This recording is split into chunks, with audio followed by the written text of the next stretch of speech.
So I am pleased to welcome all of you to our special session. This is a new type of session featuring a working group, which I hope Cover will do annually, as some exciting and inspiring work is being done by smaller groups of scholars. There are several working groups in Cover, and this is one of those that could serve as a model for others. This session will feature the recently formed Loving Mimesis Generative Dialogue Group, which Rebecca will say more about. The group consists of Rebecca Adams, Julia Robinson Moore, Felicity McCollum, and Vern Neufeld-Redekup, who may be familiar faces to participants here. Their bios are on the session description. This group is unique in its process in how the participants work with each other, as well as with the content of its research being unique. They hope to give you a taste of two things. First, the content of their research on a special emphasis within mimetic theory. And secondly, the kind of rapport they have with one another in some free-flowing dialogue. Afterward, there will be a Q&A drawing on questions posed in the chat. But in the spirit of dialogue, the panelists also welcome your posting of generative comments in the chat. So let's get started with Rebecca. Hello, everyone. Welcome to the session. Am I on? Yes. Okay. Yeah, just let me say something about the group before we get started. Vern Redekup and I have been working for many years on developing the implications and application of Loving Mimesis. But this particular group got started just last year during the pandemic. And it happened when Julia Robinson Moore and I were on we were both at the Collaborators Conference and both did main presentations, and then we had a panel together. And that panel was so generative that we decided to keep meeting on Zoom with each other once a month. So we started doing that, and then we brought in Vern and Felicity to our discussion, and that's how we got started. And we meet about once every 4 to 6 weeks for maybe an hour and a half to 2 hours. And we have a generative dialogue format, which is kind of a deep conversation without an agenda. And we have developed a place of deep trust and relationship in the group. We try to embody what we talk about, and it's a very enriching group, very meaningful. So we're hoping to show you some of our results of our research, but also something of our process. And Felicity will say more about how our process is similar to what she calls indigenous yarning.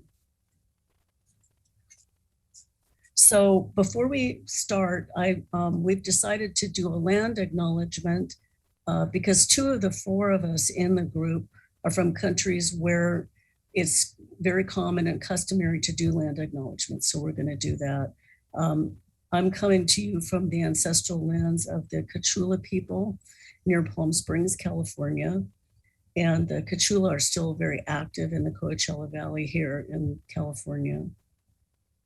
In this session, I'm going to discuss some of the underdeveloped potentials in mimetic theory for describing both the negative, violent aspects of culture and their positive alternatives. And both of these make the theory even stronger and more applicable to situations. So what I'm calling positive, or what I'm calling both colonization and positive or loving mimesis, are underdeveloped topics in mimetic theory, although James Allison has, of course, written on what he calls specific mimesis. So I'm going to explain my own research in this area, and I'm going to point also to some of Girard's late remarks in his last books that he made after I published my initial work on loving mimesis in 2000. So I'm going to do a PowerPoint on with this, so I'm going to drop into that. And the PowerPoint will be available when the conference becomes available for replay. And it has notes and references and everything, just like a regular paper in it. So let me drop into screen share here.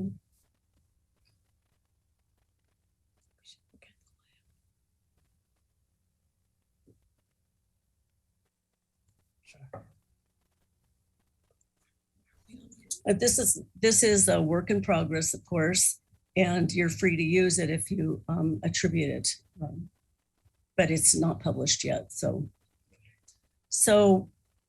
This is when we look at mimetic theory, René Girard is known for two major concepts by almost everyone, and that is mimetic desire and scapegoating. And many people assume that scapegoating is Girard's most important topic, but actually mimetic desire is his more foundational term, and it's his more important concept. And he actually says this in Evolution and Conversion. So that's going to have some implications for mimetic theory as a whole. Now, what I mean by that is all scapegoating comes out of mimetic desire, but not all mimetic desire leads to scapegoating. So mimetic desire is sort of like, you see the larger than sign there. Mimetic desire is a larger concept than scapegoating. So in my work, I focus on the fundamentals of mimetic theory, on the basic concepts, and I'm looking at the internal logic and the potential explanatory power of the theory as a whole. So that means looking at things that are not overlooked in Girard's work, things he doesn't say, looking at things, extrapolating from things he does say to aspects of the theory he hasn't developed himself. So as far as Girard's own view of his work, he says in a number of different places that he's focused on the negative effects of mimetic desire because they haven't been emphasized. And in the interview that he did with me in Religion and Literature in 1993, he said several interesting things. One of them was he expressed some frustration with critics of his who said, I'm not opposed to everything I haven't written about. And he got very animated and talked about how dynamic he viewed his mimetic hypothesis as, that he saw it as something that was very exciting and very malleable and subject to discussion, even in something as central as his theory of colonization. He talks about that in the interview with me. So he gave his blessing to people exploring his theory. So let's go back to Deceit, Desire in the Novel, to the basics, as Carly did last night. Girard's first book, most of his concepts come out of this book in seed form. And as we're familiar with, he has the idea of what he calls triangular desire in that group, where he shows from novels how we think that we desire objects because we want the object, but actually we imitate a mediator or a model, someone else who desires an object, and then we desire that object. And so our desire isn't originary. And so Girard shows through novels how this pattern arises over and over again. Now, this tends to lead to rivalry because when I imitate the model for the object, we can potentially become rivals for the object. And the only way that the rivalry does not arise, Girard says, is if there is something he calls external mediation, which is when there's enough distance between the mediator and the person imitating, enough social distance and so forth. Now, Girard talks about external mediation in terms of something that all of us do. It's the basis of learning, parent-child, teacher-apprentice, heroes and saints, but this is all within an authority-based or traditional society that this works the best. He also talks about how external mediation has become inherently unstable, especially in modern Western culture. We don't have these social categories anymore. And so we are competing with each other and taking one another as models. And that leads to rivalry more and more than in a traditional society. This will become important for later.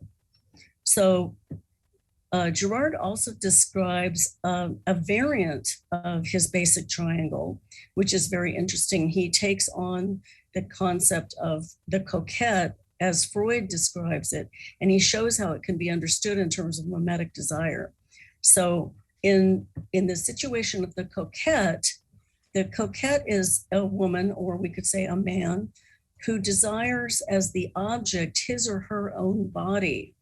His or her own body becomes the object, and then the imitators desire the mediator's body because that's what they have been trained to, that's what the mediator wants. And so the coquette is an interesting phenomenon because how would the mediator, I got to thinking about this and I thought, how would the coquette know to desire herself as an object unless someone else had desired her that way first? So I came up with the concept of what I'm calling colonization. Now, and it's just the logical other side of the coquette phenomenon. This is not Girard's term, this is my term, but Girard does talk about this phenomenon, but without using this term. That's my terminology. But in colonization, the imitator, the person imitating the mediator, desires his or her own body or self as the object, because the mediator desires them as the object. And Girard does actually discuss this variant of mimetic desire, and it has some important implications. He really doesn't talk about it in groups too much, although we'll see that he does do that a little bit. But this is what he says. He says he calls it romantic love. He says in sexual desire, the presence of a rival is not needed to term the desire triangular. The beloved is divided into both subject and object in the lover's eyes. This division produces a triangle whose three corners are occupied by the lover, the beloved, and the body of this beloved. To imitate one's lover's desire, the mediator's desire, is to desire oneself as an object, thanks to that lover's desire. So Girard does actually identify this variant of the triangle. He just doesn't call it colonization, which is what I'm calling it. But there are some implications of this in groups, and Girard does actually talk about that. And he says this surprising thing, and this is in his later work. He says, what we have a foreboding of, at least vaguely, is the possibility that any community, whatever, may persecute its own members. This happens whenever crowds mobilize suddenly against anyone, anywhere, anytime, and any way, no matter what the pretext. Now, that's what we're used to seeing as scapegoating. That's what he identifies as scapegoating. But then he says this: it also happens more frequently when societies become permanently organized on a basis that privileges the few at the expense of the many, when unjust forms of social life continue for centuries, even for millennia. The concern for victims seeks to protect us against the countless varieties of the victimage mechanism. So he seems to be identifying this as part of the victimage mechanism. So he goes on and says, the evolution I am rather haphazardly summarizing of awareness of the victim forms the basis of the effort of our societies to eliminate the permanent scapegoat structures that form their foundation. And this occurs to the extent that we become aware of their existence. This transformation comes across as a timeless moral imperative. Each time a new frontier is crossed, those whose interests are damaged oppose this change intensely, but once the situation has been altered, the results are never seriously contested. And then he says, when viewed in terms of the large picture, this social and cultural evolution goes always in the same direction. This is the way that history now works, toward the mitigation of punishment, greater protection of potential victims. Our society abolished slavery as well as serfdom. Later has come the protection of children, women, the aged, foreigners from abroad, and foreigners within. And that's an oblique way of talking about the people within the culture that are subjugated, who are viewed as not fully part of the culture and so forth. There is also the battle of poverty and underdevelopment. More recently, we have made medical care and the protection of the handicapped universal. Every day we cross more thresholds. So this passage, which I have not seen discussed a lot by most people, this passage seems to say that those who experience colonization according to the logic of mimetic desire, that triangle, are in some sense also scapegoats as part of the scapegoating logic of culture. So I think this is an idea worth exploring, and let's crowdsource ideas about that and what the meaning of that passage. One way we could do that as an example would be to think about how Girard talks about kingship. And kingship is a form of suspended scapegoating where the king isn't necessarily killed outright, but is nevertheless a victim of collective violence of the community. So we've talked about the potential for mimetic theory to explain even better than we thought the negative dimension of culture. Now let's look at how Girard talks about positive or good mimesis and how well does he do that. The way out of violent mimesis is the imitation of Christ as a model, which according to Girard is the imitation of God's desire. Now, Girard's answer to the problem of violence is always theological. He always uses theological language, although it doesn't really have to be described theologically, but that's the way that I'm going to do it because that's the language that he uses. So let's look at what it probably doesn't mean. If we look at taking God as the model, we can see that if God is the object of desire, or if God is the object of desire, or if God desires us as an object, we still run into the problem of rivalry, because God would be desiring us as the imitators. God would be desiring our body selves as the object. So that would be a colonized form of God's love. And that's not real love. That's turning the one desiring into an object. So that can't be what Girard meant by talking about taking God as the mediator. So what is the nature of God's desire? Well, he says it's non-appropriative. And he says appropriation of objects is the domain where mimesis is conflictual. So even if we take God as the mediator, we still will run into rivalry with God for our own bodies or selves as the objects. And that's actually a really pretty common theology, but it's really problematic from a mimetic theory point of view. So the problem we're running into is what's the nature of objects, object or subject?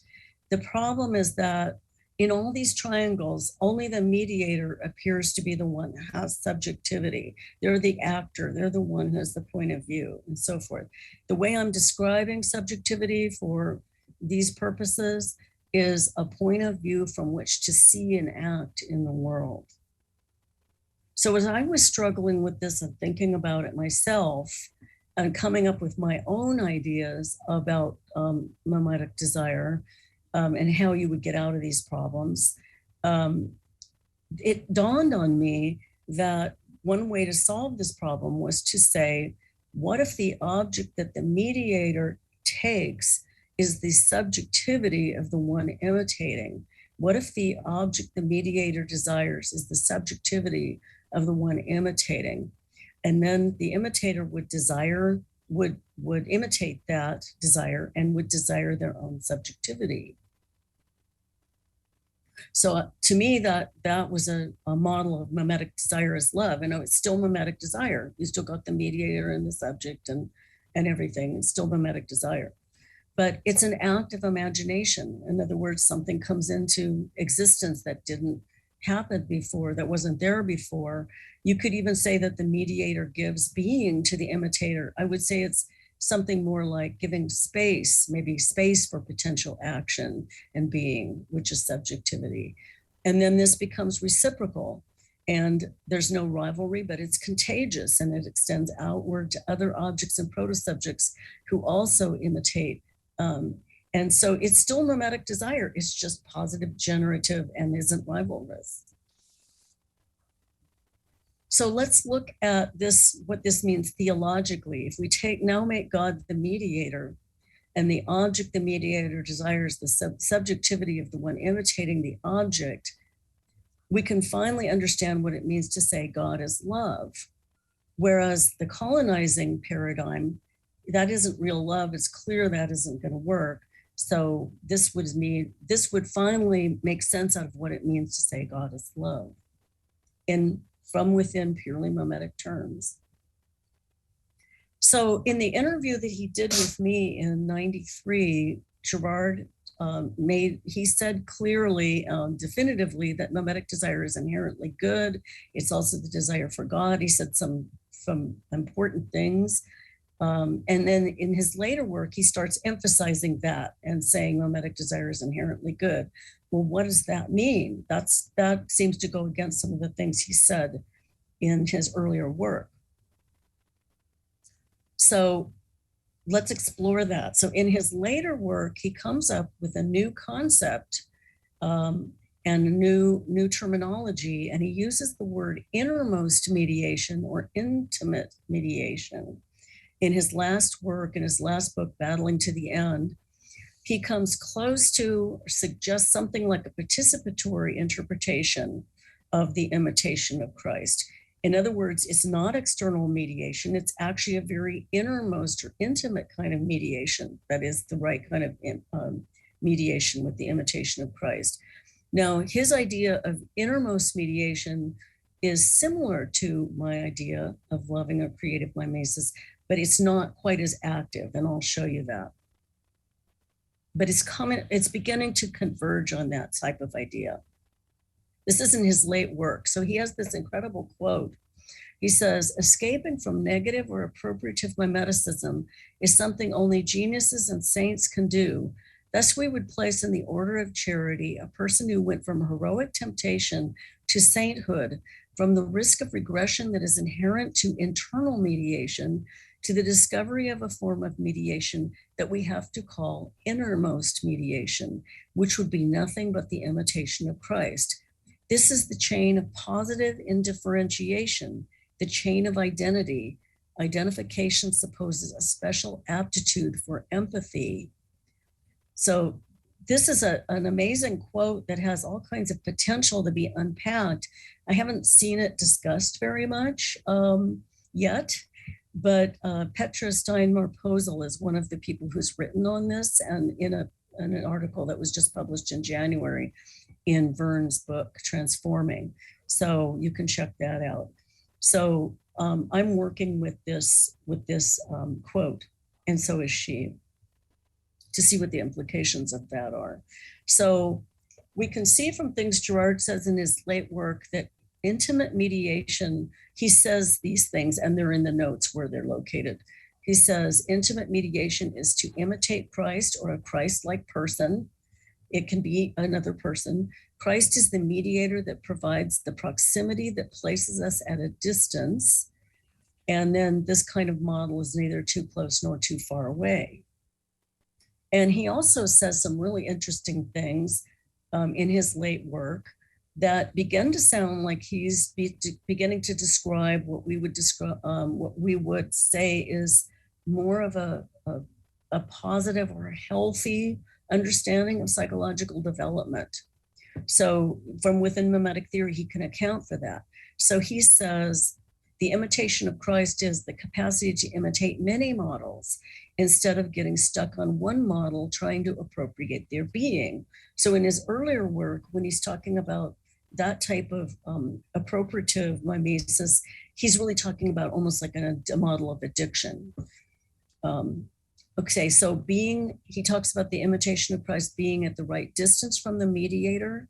Christ is simultaneously near and difficult to grasp. And he says this will be relatively easy if you have had good models in early life. That's beginning to sound like a constructive, what we would call a normal psychology that would not be pathological. So the theological implications of this, from what Girard has said, we can see that imitating Christ must go beyond mere external mediation with a good but remote external model. Instead, the model must actively desire the potential good and being of the one imitating. This is implied by what he's saying. So I would say in my model of loving mimesis, that's a participatory model of achieving deep, appropriate mediation with the ultimate healthy model. So Girard's vocabulary is actually, he uses the word positive and good and intimate mediation. Those are his words. And what it must mean is something like intimate participation in the subjectivity of good models at the right distance from us without rivalry over objects, because the mediator's desire is non-appropriative. So loving a creative mimesis is a little different from what Girard is beginning to develop in his late work, although they're beginning to converge.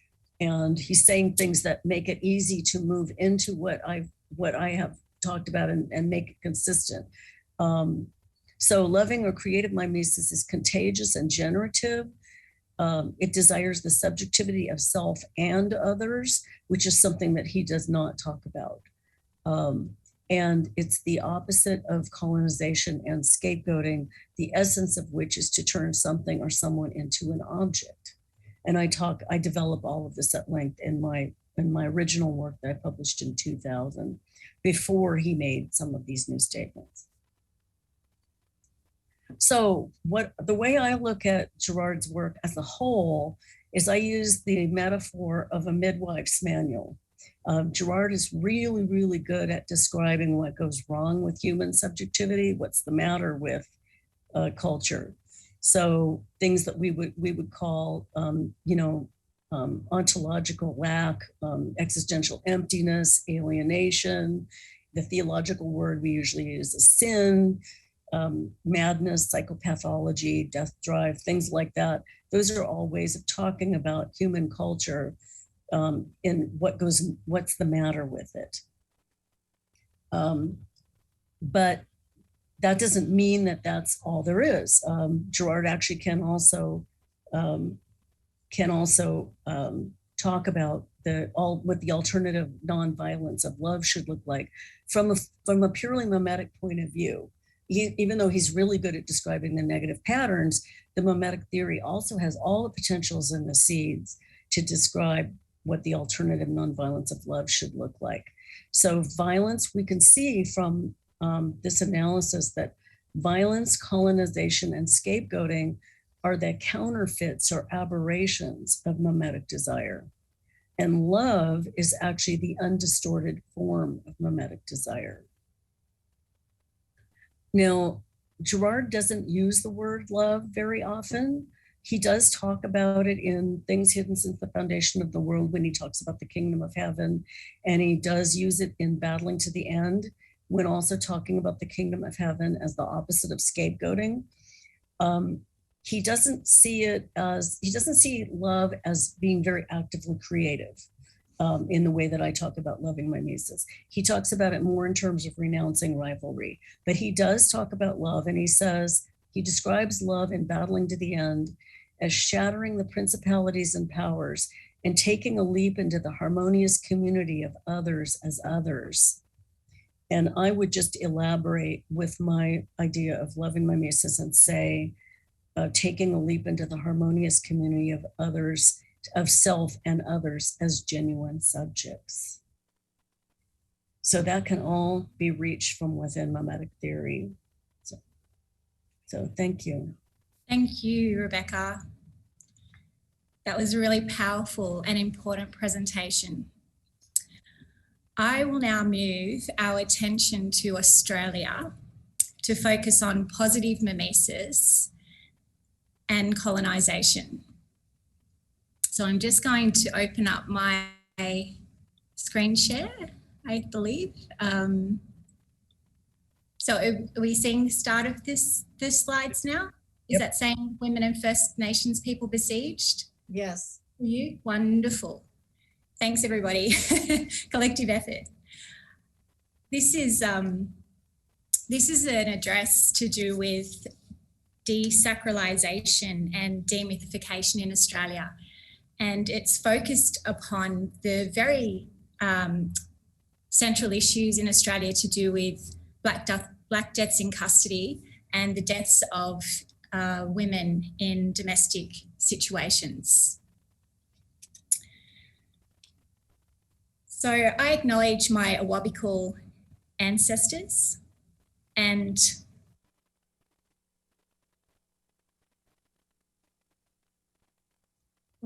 Oh, You're muted. you're muted. We can't hear you. oh, goodness me, There we go. There we go. I acknowledge my Awabakal ancestors and all other First Nations ancestors who have loved and looked after the lands on which this paper is being presented. First Nations Australians have never ceded sovereignty and remain strong in enduring connection to land and culture. Encouraged by her dedication to strategies for racial justice that Julia Moore has given us in her historical work investigating American Protestantism and the African diaspora, I will begin by highlighting systemic racism in Australia's justice system. I will then explain how this links to an upsurge of deaths of women from coercive control by their intimate partners in Australia and a spike in the rate of Aboriginal deaths in custody. Noting the problem of mimetic rivalry permeating historiography in Australia, I will recommend the praxis of Indigenous yarning as a way through this stumbling block of Australia's nation-forming project. Indigenous yarning will be linked to Rebecca Adams' work on loving mimesis, an important part of Renee Girard's thought. What will be at centre is an examination of how the myths in the Australian history wars paralyse us as an emerging nation, dissociate the weak from the strong, and sacralise systemic injustices. Ultimately, I will argue that Indigenous yarning is an expression of loving generative dialogue and aphetic positive mimesis that both Vern Redekop and Cameron Thomas highlight, and that it expands the orbit of the Uluru Statement from the Heart. I have put that in the places and stuff. I will explore how Indigenous yarning can positively replace traditional Western research methodologies in a range of academic disciplines. For Australia, it is our emergency to do with the Constitution, where such a shift in approach to historical knowledge is particularly important. Because Indigenous yarning equips us with a multi-layered solution to the reductionist victimage mechanism explicated by Renee Girard, that until now has grievously played out in the public discourse on our socio-historical knowledge. The Indigenous yarning approach offers some solutions to paradoxes presented in Intellectual Sacrifice by Diego Bobbio, and it could be the instrument that dignifies the intelligence of the victim, veiled by James Allison. In short, it is in this relational knowledge brokering system from Indigenous Australian society, this listening heart approach, that we can access a Christian research methodology, which ironically, Western Christianity has not been able to accomplish. This has much to offer in the work of Girardian theory. In the context of modern Australia, the population suffers daily from monstrous doubles in the combat over myths instead of history in our nation-forming project.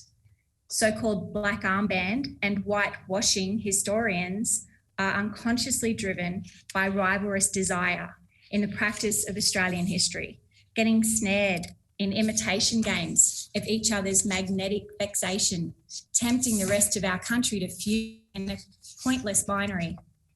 One symptom of our suffering to do with this stalemate over our history rang out earlier in 2021, when we witnessed a jump in the death rate of Aboriginal people in custody to the heartbreaking level of 1 every week. Australia's colonial legacy is a modern day noose for First Nations people, because racialised prejudices are enshrined in our national histories, or worse, racialized indifferences have been sacralized in an all-out institutionalized silencing of our First Nations people's very existence. First Nations people are nowhere noted in the National Constitution of Australia. It is as if we were never and are never there. And so the judicial systems, which to increasingly dangerous extents now make being Black the same as being criminal, tie up the vitality and the life of First Nations people ever more. As it has been reported far and wide this year, Aboriginal Australians have the highest rate of incarceration of any people in the world. It is only through a non-rivalrous approach to the telling of our stories and our history on the Australian continent that some headway into respectful recognition of and treatment of Aboriginal people will follow. The Royal Commission into Black Deaths in Custody over 30 years ago pronounced Aboriginal deaths in custody were a symptom of a system which disproportionately diverted police attention toward Aboriginal people and resulted in Aboriginal people being jailed and younger and more frequently. The 470 plus deaths in custody since that report without any convictions of perpetrators display just how stuck Australia is in trying to meet the quandary of this malady. At the time of earliest British invasion in Eastern Australia, between 1788 and 1812, around then, the ratio of white women to white men was 1 to 7. From the beginning of modern Australia then, women, both Indigenous and non-Indigenous, have been the object of mimetic rivalry by the society. Women, like Indigenous Australians in general, vis-a-vis inequities sacralised in our central institutions, have been relegated to relationships with their other that confer a crippling objectivity and a denial of personhood. In relative isolation in Australia for much of the inception of our modern culture, this rivalrous relational structure to do with gender and race has led to an inward collapse. Méconnaissance, as Girard would call the misremembering in Australia, has involved a silencing and sidelining of an unpreferred history, like the following, recorded by Lancelot Edward Threlkeld in 1824 about my own First Nations ancestors. Quote, "It was not unusual for white men to abduct Indigenous women and force them into sexual enslavement, often referred to as prostitution," unquote. Or his later torment when witnessing, quote, "At night, the shrieks of girls about 8 or 9 years of age are taken by force by the vile men of Newcastle. One, a Wabikal man, came to see me with his head broken by the butt end of a musket because he would not give up his wife," unquote. The vilifying aspects of this for the beginning of a culture are apparent, but René Girard's thought reminds us that to accomplish a Eucharistic society, remembering is essential. As modern Australian novelist Richard Flanagan recently cautioned, freedom means Australia facing up to the truth of its past. The little acknowledged frontier wars between British invaders and First Nations Australian defenders, in which early estimates count at least 65,000 died in Australia, are termed the Forgotten War for exactly that reason. Australia likes to tell itself that it is a fair go nation and that it is egalitarian.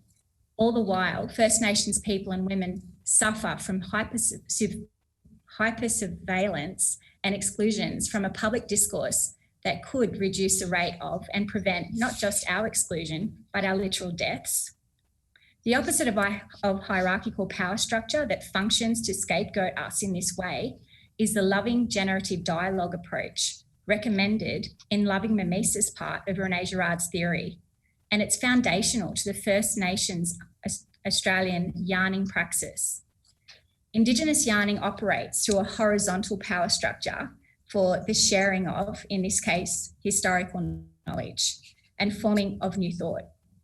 It is the practice of people coming together to speak and listen from the heart, from an imagination that predisposes wholeness in the other, and a relational, cooperative, respectful mode of being.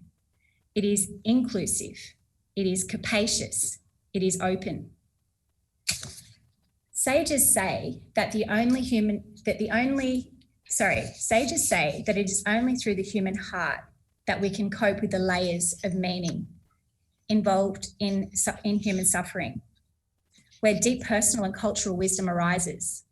The mind, ever tempted towards rivalrous imitation, becomes more linear in a hierarchical metaphysical atmosphere. It is the non-rivalrous desire undergirding the ancient Indigenous yarning practice that helps us find what Jesus meant when he said, "For where 2 or 3 are gathered together in my name," that is in the way of love and in the energy and this metaphysical atmosphere of non-rivalrous love, new life and creativity will come through. I am there among them. And in this way, yarning and non-rivalrous dialogue is like an upper room for the Pentecost to come. Indigenous yarning is being used in the development of knowledge in clinical, therapeutic, and social circles to weave complex layers of information in a creative and generative gestalt, and it offers these values to the development of Girardian thought. It waits upon the pearl in the shell of the Australian soul that are its first peoples and its women. As an affirmative consciousness, it has the potential to eventually strengthen the waves of knowledge from all parties involved in our historical or other academic pursuits for creative and reconciliatory peace. Thank you. Thank you, Felicity. That was absolutely awesome. So I am now going to share my screen as well. And hopefully things will be well. Felicity has to take off hers first. Okay. So building off of Felicity McCollum's work through comparative analysis and addressing the systemic racism in Australia, my short talk will succinctly lay out the commonalities of the colonial-inspired trauma in America towards people of color through the perspectives of Renee Girard. In doing so, I take up Girard's intimations of the colonized subject, which Rebecca Adams asserts as colonization. The end of my comments will center on Adams' concept of loving mimesis as a way to disrupt the racial imaginary within white privileged identities. And what I want to do next is, I want to do a land acknowledgement before I dig into it. So I'm standing on the land of the Catawba Nation, Indian Nation, that settled the Carolina Piedmont here in North Carolina over 10,000 years ago, as well as in South Carolina. I particularly acknowledge the sugaree, the waxaw, and the water tree. I also honor the many African slaves who labored, toiled, and died on this land. So before I jump into my analysis here, I wanted to also situate myself what John Edwards has really spoken about the positionality of where I'm coming from as I step into Girardian research and thinking. So I grew up in Detroit, Michigan. I do consider myself an African-American woman. My first introduction to racism was through camping trips up in northern Michigan, where unbeknownst to my mother, she drove into a campground that the Ku Klux Klan was having. And what we thought were lights for the campground were actually torches. And the story is very striking to me. I'm a little girl. We actually had to lay down in the back of our camper and turn the lights off and drive down the dirt road in the dark before we were discovered. That's my first major introduction to racism. And so I have that always as a lens in my back. background. My other experiences are being a Presbyterian minister in a predominantly white denomination. And while where I'm situated now, Charlotte, North Carolina, is really unique in that it has the highest number of African-American Presbyterians in the country in the United States. Most of my experiences were these little pocket moments where I had African-American Presbyterians. If I went and moved into my ordination and became a minister up in Michigan, I was mostly in predominantly white congregations. And that's where I experienced my second incidence of racism. I was told that I should go minister in my own denomination, which was Baptist, as if there were no white Baptists in the world. So I had a number of incidents like that. And so I'm trying to make sense of where racism has shown up in my life and the symbols of racism as they have impacted me. That's why I teach courses on racism and religion. And then I met Rene Girard in 2008. I had just kind of stumbled across his book. I ended up sitting at a table with him in Riverside, California. It's the most momentous moment of my life. I met him and Martha and began to ask Girard questions about why his analysis really didn't dig deep into the experiences of African Americans. Girard said that he always wanted his work to speak to that. And I frankly told him, I'm gonna do that. I'm gonna take your work and run with it. And of course, it took me about another 10 or 20 years to do it, but I'm doing it now. And the other one is that I was invited to Stanford University to meet again with at the time, I was one of the young Girardians and was able to just share with him again my use of the theory and the insights that I was learning from him. So that's my position as I step into this work. So here I'm moving into building on Felicity's work and then moving into Rebecca Adams' work. For me, as Felicity and I have been talking, we've always seen these legacies of colonization that have just been perpetuated throughout time in both of our countries. And if we just look at the mass incarceration rates here in the United States, it's almost the same as in Australia, where people of color, specifically Black males, are the highest incarcerated population in America. In fact, African-American males make up over half of the entire prison population here in the United States. The other thing that I want to build off of is where this racism, for me, takes shape. And for me, this is a church in South Carolina in the 1950s. And you could see that there are people in the Ku Klux Klan regalia. And this is really where, for me, racism begins to really gain ground. So I'm going to keep this picture up and let you kind of look at it. It's a little bit grainy, but it gets the point across as I move toward my further analysis. So in the end, my comments will center on Adams' concept of a loving mimesis as a way to disrupt the racial imaginary within white privileged identities.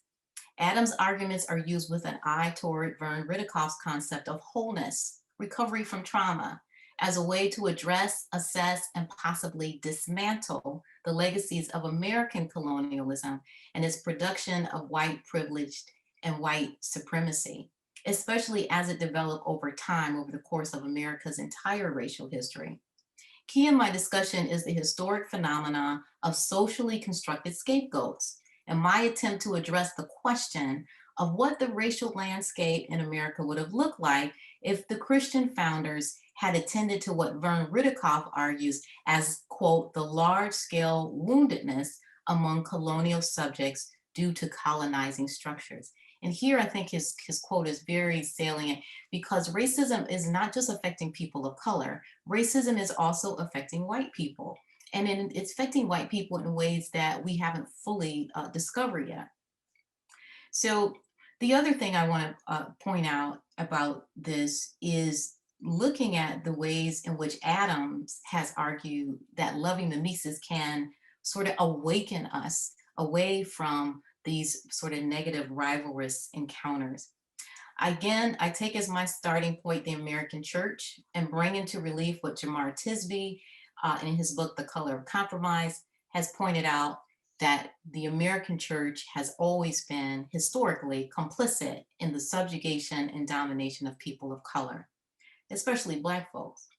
Like the social political conditions oppressing First Nation peoples in Australia, African Americans continue to constitute the highest numbers of incarcerated in America. The term mass incarceration in America has really been synonymous with Black males, and it's actually been codified with Black skin. Further, given the massive numbers of murders against Black folk by police, just in the year 2020 alone, if we remember Ahmaud Arbery, Dante Wright, Rashad Brooks, Daniel Prude, George Floyd, Breonna Taylor, African Americans are still the most violently subjugated group in America. And though Asian Americans have experienced the same type of racial hatred and violent scapegoating in American history, especially considering the recent attacks in 2020 and 2021, African Americans still rank the highest as targets of racial hatred. Anti-Black violence with its attendant productions of mass incarceration, Black disenfranchisement, systemic inequality are the productions of America's long connection with European colonialism. In short, Native Americans and African Americans were ethnic groups targeted by model colonizers, which desired not the subjectivity of people of color, but their objectivity. Such rivalry took place within America's cultural context of Christianity, and in particular, evangelical Protestantism. Mimetic desire in relationship to America's racial history is revealing, and that the process of homogenization contextualized the meaning behind what W.E.B. Du Bois argues as America's color line. For Girard, society is always being articulated through mimetic theory. And if we look at Christianity, he really creates for us what mimetic theory can reveal about Christian anthropology. When we look at colonization in America, particularly with its racial productions, I argue that mimetic theory helps us identify the mimetic structures of discrimination and distinction within Americans' brand of Christian theology, which accounts for the profundity of racist sentiments propagated by self-identifying Christians who saw no conflict with the claims of the gospel and the subjugation of Black and brown peoples, even to the point of designated spaces of difference and oppression in the church, like church balconies and basements, or back doors by which African Americans had to enter into churches. The fact that America is distinctive still today for Sunday morning being the most segregated hour in its history attests to the productions of mimetic rivalry as affected by racial imaginaries within Christian doctrine and theology.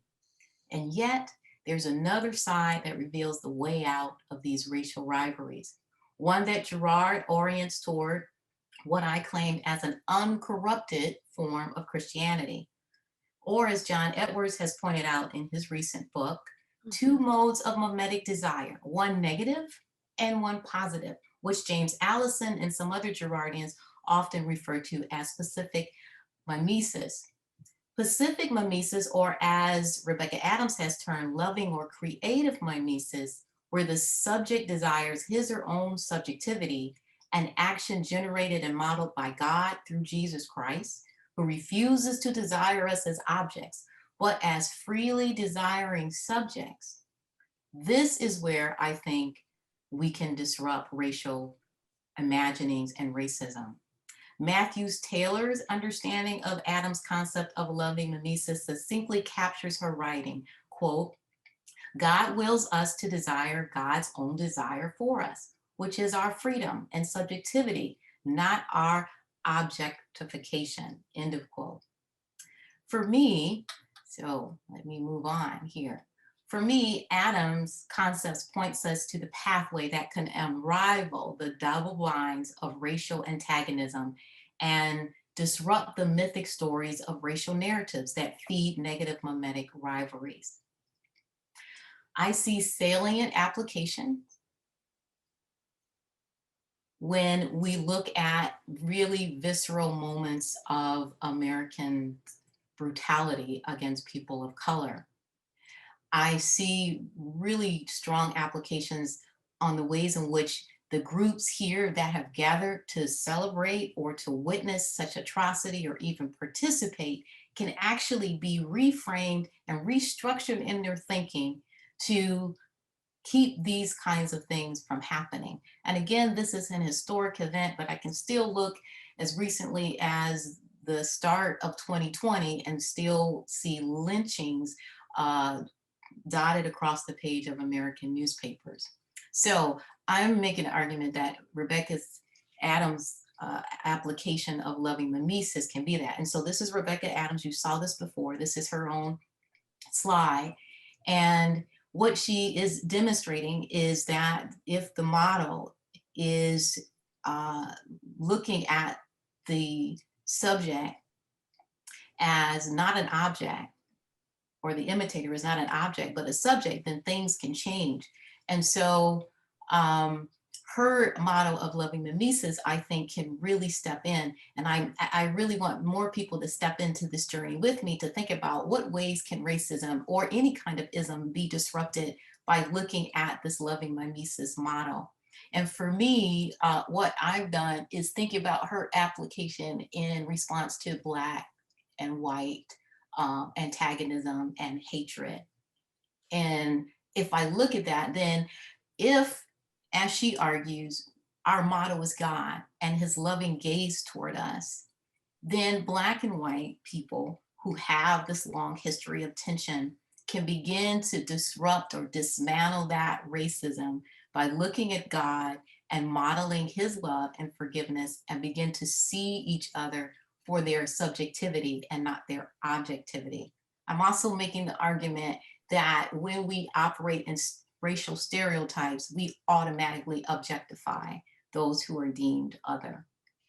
So in conclusion, I see salient applications of both positive and negative mimesis in the study of racism, as well as the dismantling of racial structures and paradigms within America, especially in the religious racial context by which mimetic theory took root here in American churches.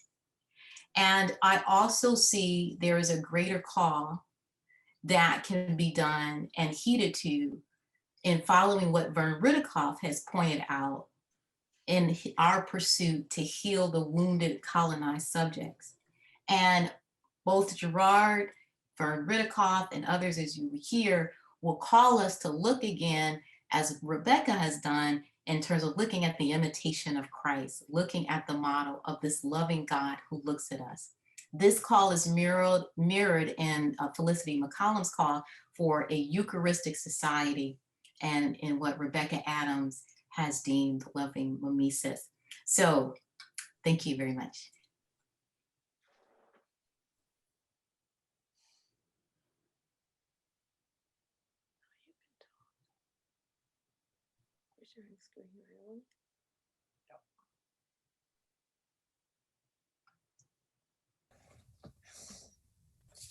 Oi. Ni mamayoya wagan indam, ondaja piaz dizij ashid, ondama witamwin, ondaja anguanas, oma mi winani anishnabi yaki. Hello, I am grateful to live and work on the traditional unceded territory of the Algonquin Anishinaabeg people. And this was provided to me by my dear friend, Verna McGregor, who is now an Algonquin elder, but with whom I worked at the Assembly of First Nations on economic development issues. So we were the Vern and Verna group, I guess.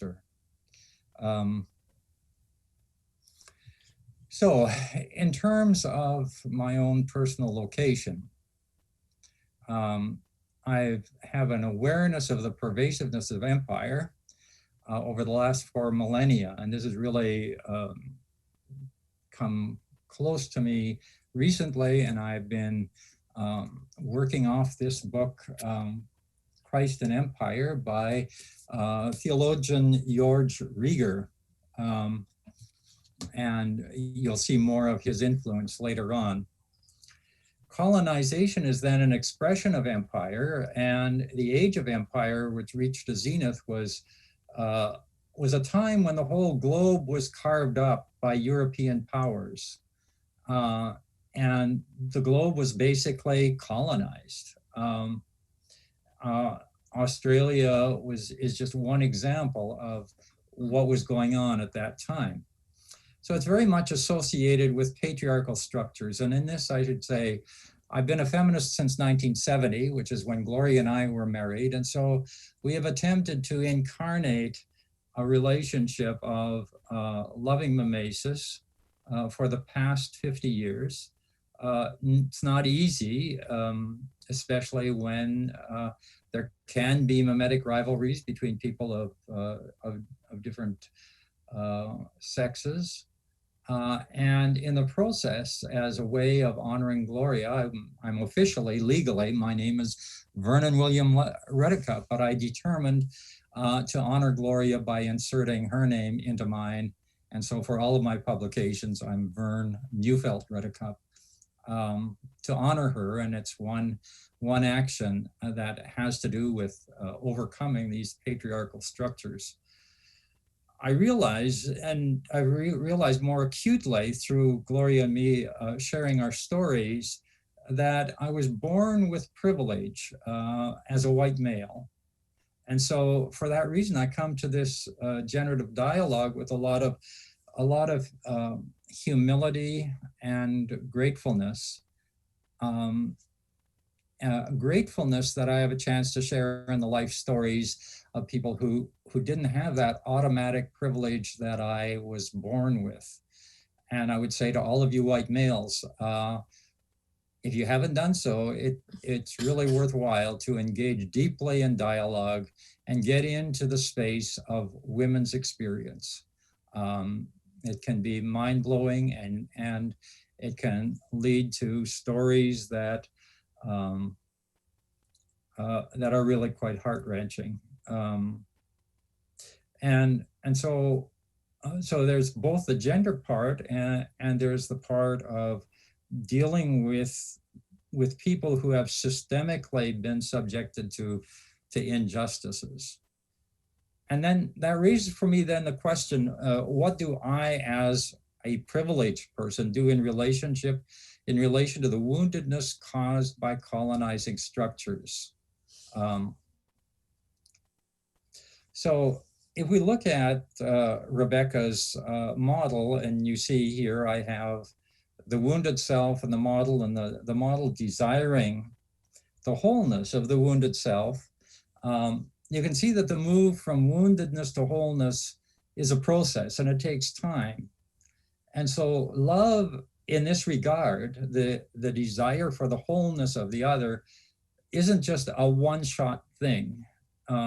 If we think about Paul Ricoeur's notion of action, there are basic actions, action chains, and action practices. So love really has to become a practice, and it's something that you do every day.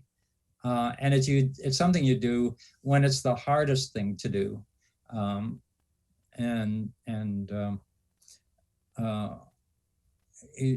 It's certainly a challenge. It's not for those that are weak of heart. So when we think about what is the woundedness caused by these colonizing structures, drawing on Ken Wilber's sense of looking at both the inner and outer dimensions of phenomena, we can look at all of the outer manifestations, the differences in jail populations, for instance, but we have a history of physical oppression, legal restrictions, economic hardship, systemic roadblocks, reduced political rights, and outright violence. On the inner side, we have an interiorized feeling of inferiority. And this is a powerful thing. It's like an inbuilt sense of shame. And Gustavo Gutierrez develops this in his Theology of Liberation. So when that happens, there are limits to imagination, and there's an inability to take action, resentment, frustration, and so on. So just think about this from the point of view of action. On reserves in Canada, up until the 1950s, there was an Indian agent in charge, and adult Indigenous males or Indigenous adults had to get permission to leave the reserve. Think about the paternalistic dimension of that.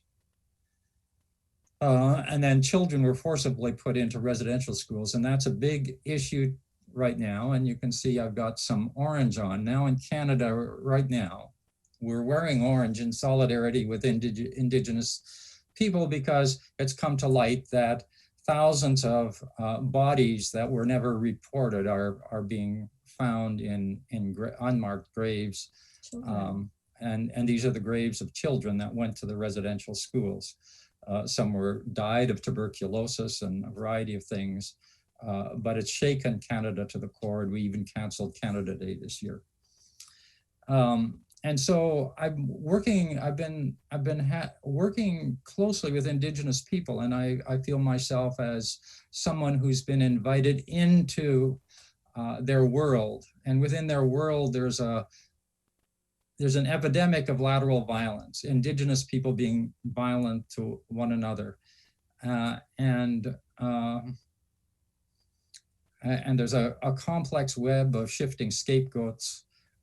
In Canada right now, Catholic churches are being scapegoated because of the residential school issues. And so some are being burnt down, some have red splattered on the front, and so on. And so that's what we're into in Canada. So woundedness then is a very deep thing. And how do we begin? If we have a good intention, if we have this desire for well-being, what can we do and what is needed? So the intent of Loving Mimesis is to address this, but this immediately comes to a paradox, which was raised by my question of what do I do? Because if you try and do too much, you become paternalistic. If I'm a white knight that comes in, oh, I've got the solution for you, that's not doing it. That is not giving the space to enable people to grow and flourish and become agents. And so how do we get around that paradox? And one way is to bring it out into the open. And I am open when I'm in Indigenous circles. And when I talk about my own attitudes toward this and the idea that my own people, the Mennonite people, were invited to Canada and welcomed to Canada because they were good farmers, and they wanted good farmers to farm the land that the government took from Indigenous people. So we were complicit in this whole colonial project. And when I share that openly, that is a beginning of a healing process. So as wounded communities can get stuck with wicked problems, sometimes they need other people to be involved. And so I work on the basis of invitation, because it's always, the question is always there, who is doing the acting? And if I'm invited, then the people who invite me are the ones taking action. And then I can ask, what can I do to serve you? But when I've done this, I remember at one of the dialogues that I had with Indigenous people, they said, oh, hold on, Vern. We don't need a servant. We need somebody to walk the journey with us. And so there's an organic growth of an acknowledgement of what is the relationship that is possible in terms of moving forward together. Now, we want to turn to Yeshua. And yeah, and Gloria and I are in this process of working together. I'm retired now, and so we can truly work together. And so we have these books. One of them is Awakening, and then the other is Transforming, which is around here. But these are both Exploring Spirituality, Emergent Creativity, and Reconciliation, and Transforming is Applying. And Gloria and I edited these two books together, and there is a book session on Saturday morning about that. And now we're working on Yeshua's Messianic drama is sort of the working title of it. And so we're coming up with this whole new view of seeing Yeshua. And for those that don't know, Yeshua is the Aramaic form of the word of the name Jesus.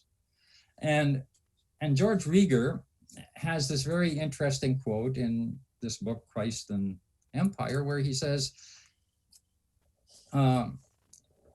it is the ultimate challenge, is the ultimate challenge of the way of Christ, not that Christ is human like us, but that we are human like him.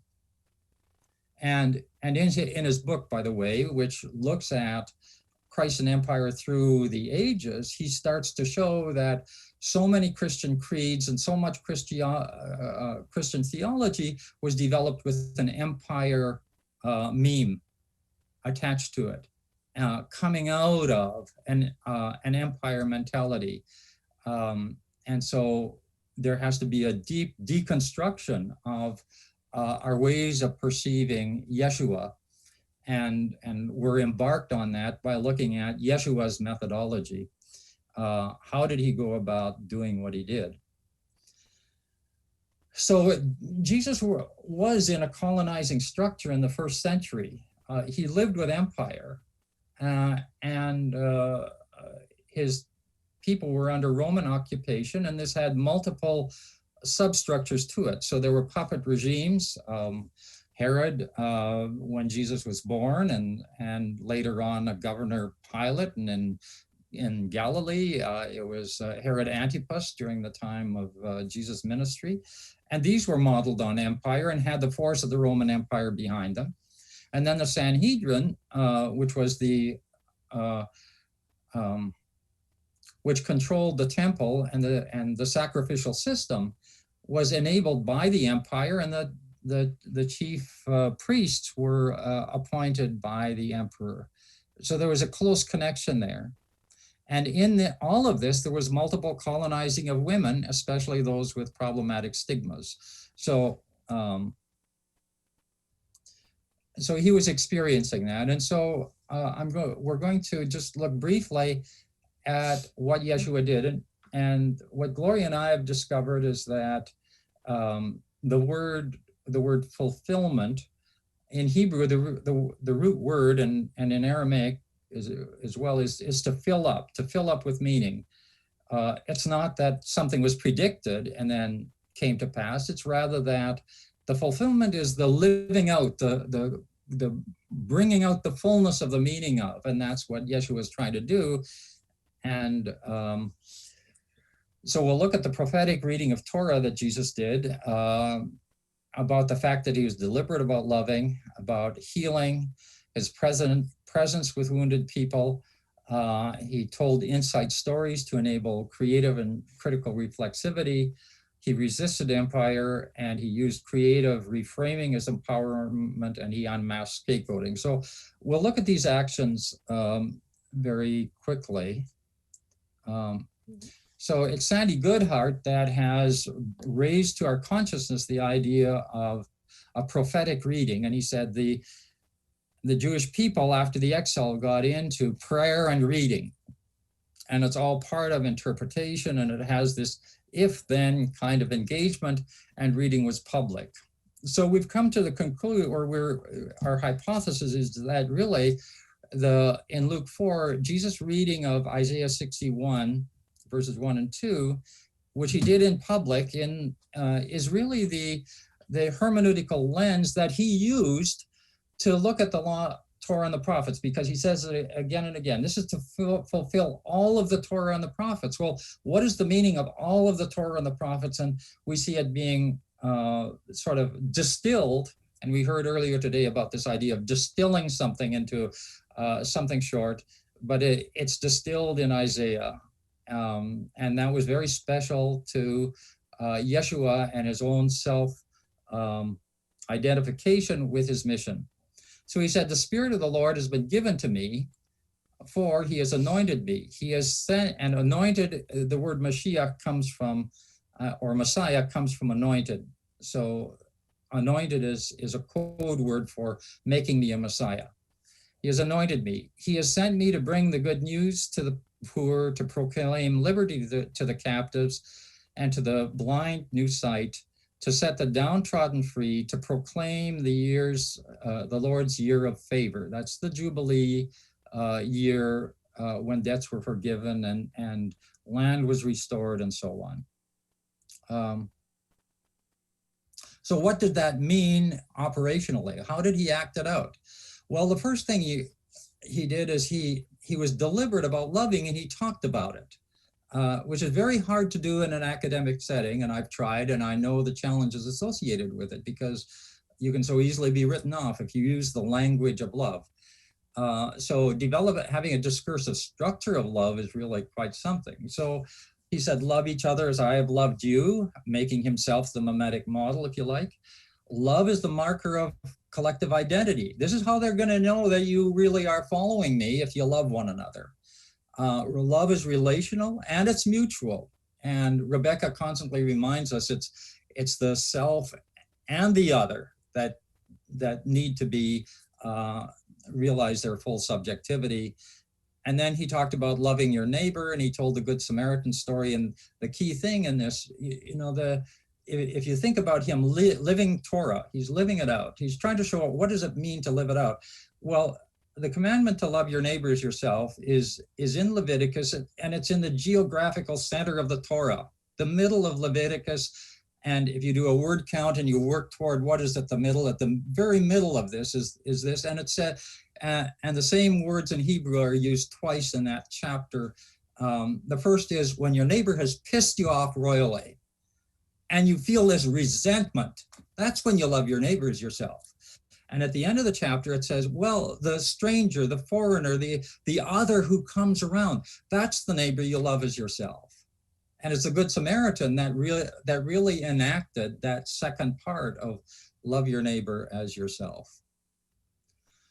Then healing is a key part of this. And Gloria and I have a number of books now by Neil Douglas Klotz, who's devoted decades of his life to studying the Aramaic version of the New Testament, looking at the meaning of the Aramaic words associated with Jesus.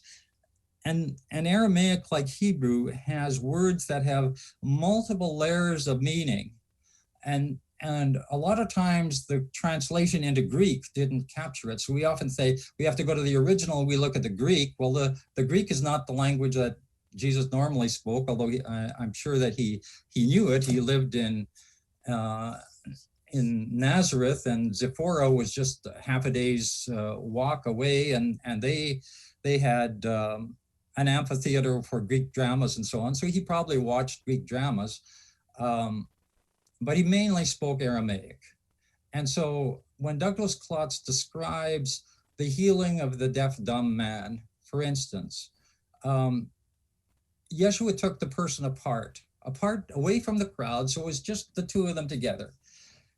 He put the fingers in his ears, and this is a spiritual practice still in the Middle East, and it switches the sensation from the outer to the inner. So the focus is not on what do the ears do, but what happens inside. But it's a physical connection. And just as a lot of times Jesus laid his hands, and it's not just a gentle laying of hands, it could be a profound massage or a significant touch that went on. And they breathed together, and breath is the root word for spirit. So in ruach in Hebrew and ruah in Aramaic. So they breathed together, and they were there getting their bodies in sync with one another. And Yeshua spat on the ground, touched the man's tongue, and there was an organic unity. There was an exchange of bodily fluids, if you like. I mean, it was a closeness that was involved in this. And then Yeshua focused all of his energy on the breath of the universe. And he, in a sense, was a channel. There was this focused energy.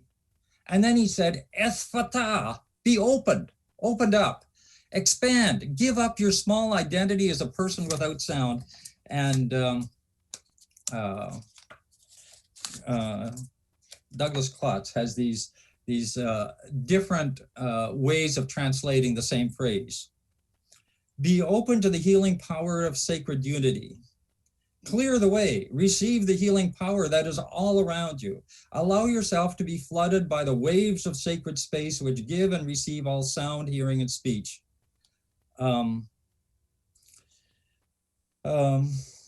Anyway, he was able to, in a sense, take this person and say, you can do it. You can do it. Then he was present and identified with the wounded people.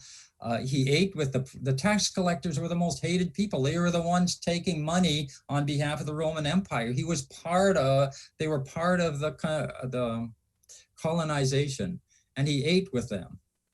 He was present in Bethany, and Bethany is, Julia talked about the balcony where people were kept separate. Well, Bethany was the place for all of the pariahs of Jerusalem, the people who were scapegoated out, the people that were not wanted, the lepers and so on, the disreputable people. And Jesus was there. He made friends with people there, and he was present there. And it reminds me, at one point, I was part of a delegation from the Assembly of First Nations to the Department of Finance. And so I was there I was the only non-Indigenous person who was part of this group. And I still remember this person from the Department of Finance looking at us, including me, and said, "You people," and it included me. So, anyway, there's part of this whole matter of how do we go about walking the journey is sometimes just identifying with others. Jesus told a lot of insight stories and teachings to inspire creative and critical reflexivity. And he was in the line of the prophets.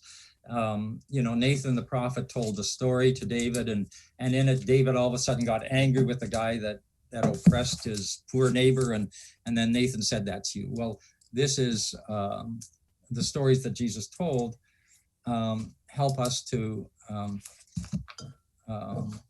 see ourselves in this somehow or other. And then he resisted empire. He challenged what was going on in the temple. He challenged a power over mentality, which is at the heart of colonialism. He asked people to be servants and become like children. And then he engaged in voluntary vulnerability, living out Isaiah 52, 53. And he prayed just before that. He said,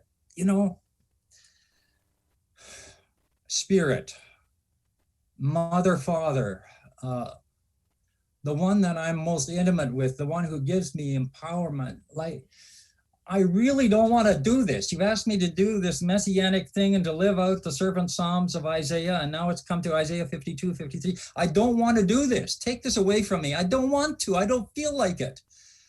And the answer came back, well, this is part of the deal, Yeshua. It's part of the deal. And he did it. And then he used creative reframing to empower people. The woman who gave 2 cents, he said, she's given more than all the rest of you. Here are these big donors, the ones from the big foundations who are making their big contributions. And here's this woman who gave out of her poverty. And he said, she's given the most. And he just uplifted her. And it reminds me of my friend Nara Singh, who took an assets approach to poverty reduction. You start with the assets of people. And then the stories about the woman anointing his feet or his head.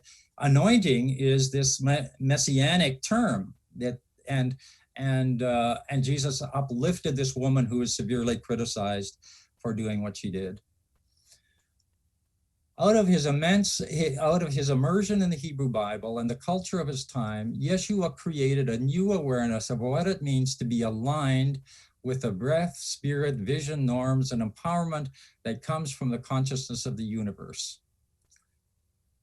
Now, I'm indebted to Klotz again for this understanding of Malkuta Dabashmaya, what is translated the kingdom of heaven, but kingdom is a colonizing kind of word, so I think that's the wrong word to use in this context. So that's what I have to say. And we'll go on with our dialogue from here. Thank you. Thank you all. We are in the, as I understand it, from the time our session time is ending now, because we have another one starting in 30 minutes, right? Am I correct with that? With the time zones. So, and we are working in the 3 time zones. It's so sad that if we were all in one location, we'd all be going to dinner now, right? But our Australians, Felicity, it was 8 a.m. when we started, and we've got, for you all on that side of the world, we have another evening session coming up. But I want to say this was just a stunning contribution to our work here with Memetic Theory, and your modeling for us conversations. I would like to take you didn't miss a lot of questions. What you got was what you wanted, which was persons conversing in the chat and really engaging what you were saying. So what I want to do is take a couple that are related and have you discuss briefly, and then I will rudely interrupt because I'm actually a panelist in the next session in about 10 minutes or so, when I think we really need to depart. So combining these 2 questions, 2 people noted that one of the things we want to hear from you is how Rebecca and Vern language and vocabulary and positioning, if it's adequately acknowledged. So in the case of Rebecca, you're wonderful. I mean, there's a whole conversation on changing coquette to colonization, that coquetry to colonization. But the person asked, you're using that as a metaphor, right? So there's he pointed out a article to read on not using that word unless you are have been colonized in a historical sense. And then the other question was asked about, it was in a critical position also on reconciliation, and if there is too quickly a jump to racial, it was a critique by Jennifer Harvey of racial reconciliation literature, so that often assumes a neutral ground for starting the conversation. So our neutral ground is Memetic Theory. So the question is it really a neutral ground, and in your conversations with each other, as Vern's and Rebecca's different positioning in terms of the white male and a white woman coming from a culture where she was not identified as a colonized person. Have you articulated amongst yourselves the issue of starting in with a power dynamic that is already problematic? Does that make sense? This question I tried to put 2 together. I think that from what I'm understanding, the question seems to be, am I, as a white woman already in a privileged position within this group? Well, I started working on the things in Memetic Theory that I did because I was a colonized person. I was in an abusive marriage, and so I experienced colonization very directly, and Memetic Theory really helped me with both naming what had happened to me and also with finding a way out of it. And I also have a disability. And so I may not look like it, especially if you have an invisible illness. You can't always tell who is colonized, who has been colonized. So we shouldn't make assumptions about people. Well, I think the person who asked the question can't speak. I can't.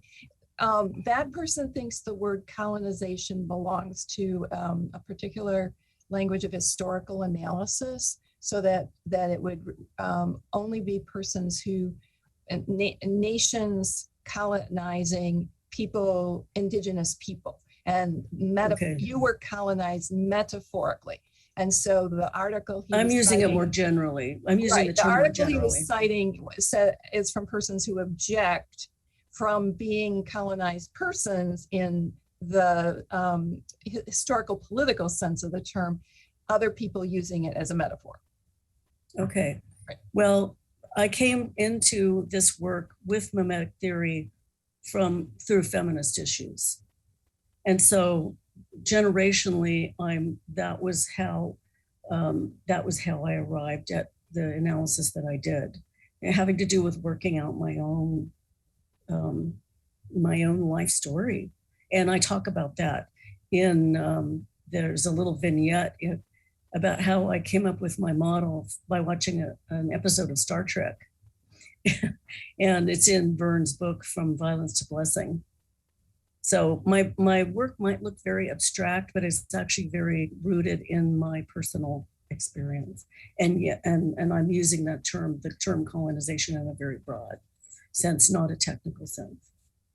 And if is it okay that I just pop in and offer, this is the classic gift of Girardian approach to academia, and the hermeneutics' greatest richness is that it's Eucharistic. I mean, we bring together, when we come together as a collective, we bring together experiences and positions in the world that enrich our understanding of terms like colonization.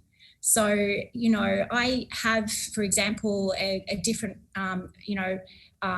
sensitivity and sensibility, but I don't understand what colonization is entirely if I don't engage with what Girard's calling, like the revelation to us of not rejecting, not as Bibio speaks about, not sacrificing particular intellectual perspectives. And so, colonization, like other terms that have been used conventionally, need to be revived in light of Girardian perspectives.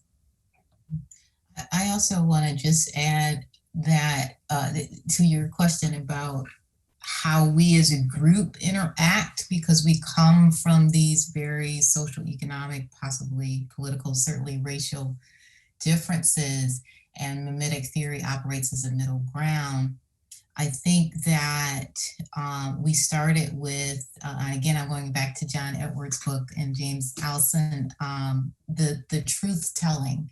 We started interacting with the truth telling of our own positionality, our experience with inequality or race, the legacies of colonialism, and that truth telling without blame, without shame, created a loving mimesis kind of atmosphere where we could freely share and confront the horrors of subjugation, oppression, and negative mimetic rivalry. So I think for us as a group, the fact that we shared stories, knowing that we were desiring the subjectivity of one another and not the objectivity, I think that is really what helped us sort of jive as a group. So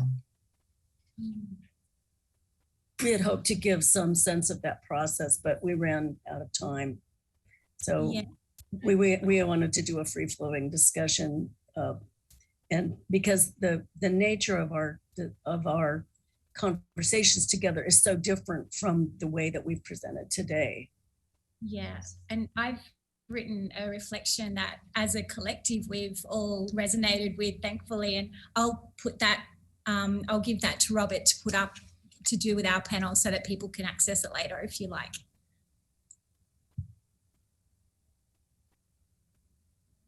Well, this has been just amazing. I'm so grateful that we were able to have this session. One of the comments that was made here is glad for a plenary that foregrounds women and POC scholars, not enough in this conference.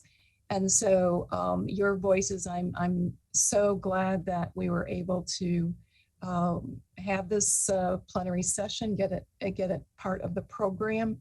And I know you feel like you wish you could have said more, but you'll be pleased to know, and the 45 people who are left, who any of whom are not on our board, the board is going to be asking for listening sessions with our membership about developing a policy on diversity and inclusion for cover. And your initiative here is like a first modeling for us of how we can have those listening sessions in the coming year and come to a different space and place in our relationships with each other, where we're more cognizant of the kinds of relationships and interactions and failures and mistakes and hurts and blindness and all of these things, and use mimetic theory in the positive way that you're using it to bring us together and to move forward with a greater sensitivity to each other in our very different contexts. So thank you so much for starting us out. Most appreciative. Thank you.